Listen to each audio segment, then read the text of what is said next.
পরমাণু আলোচনার ঠিক আগ মুহূর্তে ইরানের পররাষ্ট্রমন্ত্রী আব্বাস আরাকচি গেলেন রাশিয়া সফরে। রুশ প্রেসিডেন্ট ভ্লাদিমির পুতিনের সঙ্গে সেই বৈঠকে কি আলোচনা হয়েছে তা নিয়ে ধোঁয়াশা থাকলেও ইরানের সমর্থনে যে রাশিয়া পাশেই আছে সে কথা কারও অজানা নয়। পশ্চিমাদের নামকরণে পরিচিত বিপর্যয়ের অক্ষের পরমাণু শক্তিধর দুই দেশ রাশিয়া আর ইরান।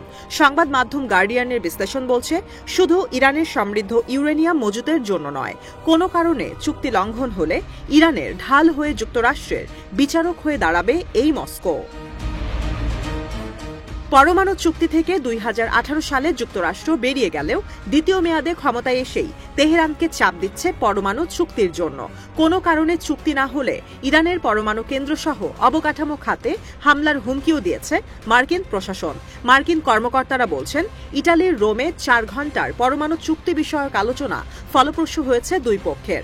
ডোনাল্ড ট্রাম্পের বিশেষ দূত স্টিভ উইটকফ চাচ্ছেন 60 দিনের মধ্যে চুক্তিতে আসুক ওয়াশিংটন আর তেহরান, কিন্তু ইরানের পররাষ্ট্রমন্ত্রী আব্বাস আরাকচি তাতে সম্মতি জানাননি। তার ধারণা, এত অবিশ্বাস আর প্রকৌশলগত জটিলতার কারণে খুব দ্রুত স্বাভাবিক উপায়ে চুক্তি হবে না। এই চুক্তিতে কয়েকটি গুরুত্বপূর্ণ ইস্যুর একটি ইরানের সমৃদ্ধ ইউরেনিয়ামের মজুতের ধ্বংস কিংবা অন্যত্র স্থানান্তর।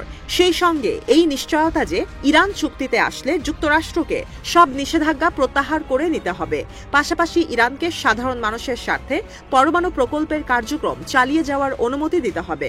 তাছাড়া যুক্তরাষ্ট্র চুক্তি ভঙ্গ করলে কি হবে সেই নিশ্চয়তাও চায় তেহরান।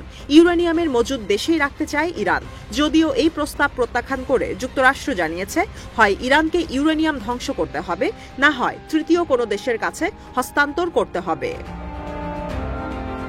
কূটনীতিকরা বলছেন, ইরানের গণমাধ্যমে এমন খবর ছড়াও হয়েছে যে যুক্তরাষ্ট্র দেশটির পরমাণু প্রকল্প শেষ করে দিতে চায়, যাতে আরাকচি সম্মতি জানাননি।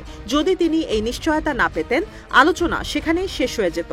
ইরান বিশ্বাস করে মার্কিন কংগ্রেসের স্বাক্ষর করা চুক্তি নিরাপদ, কিন্তু ডোনাল্ড ট্রাম্প তাতে সম্মতি জানাবেন কিনা রয়েছে সেই প্রশ্ন। আরেক পক্ষ বলছে, ওয়াশিংটন চুক্তি থেকে সরে গেলে তেহরানের যে লোকসান হবে তার ভর্তুকি দেবে। আর্থিক খাতে কোনো নিষেধাজ্ঞা এবার মেনে নেওয়া হবে না। তৃতীয় পক্ষ বলছে, যদি যুক্তরাষ্ট্র চুক্তি ভঙ্গ করে, রাশিয়ার কাছে সেই ক্ষমতা থাকবে ইরানকে আবারও মজুদ সমৃদ্ধ ইউরেনিয়াম ফিরিয়ে দেওয়ার। এই ধরনের চুক্তি রাশিয়াকে সেই ক্ষমতা দেবে যে যুক্তরাষ্ট্র ইরানের ভবিষ্যৎ সম্পর্ক নিয়ন্ত্রণ করতে পারবে মস্কো।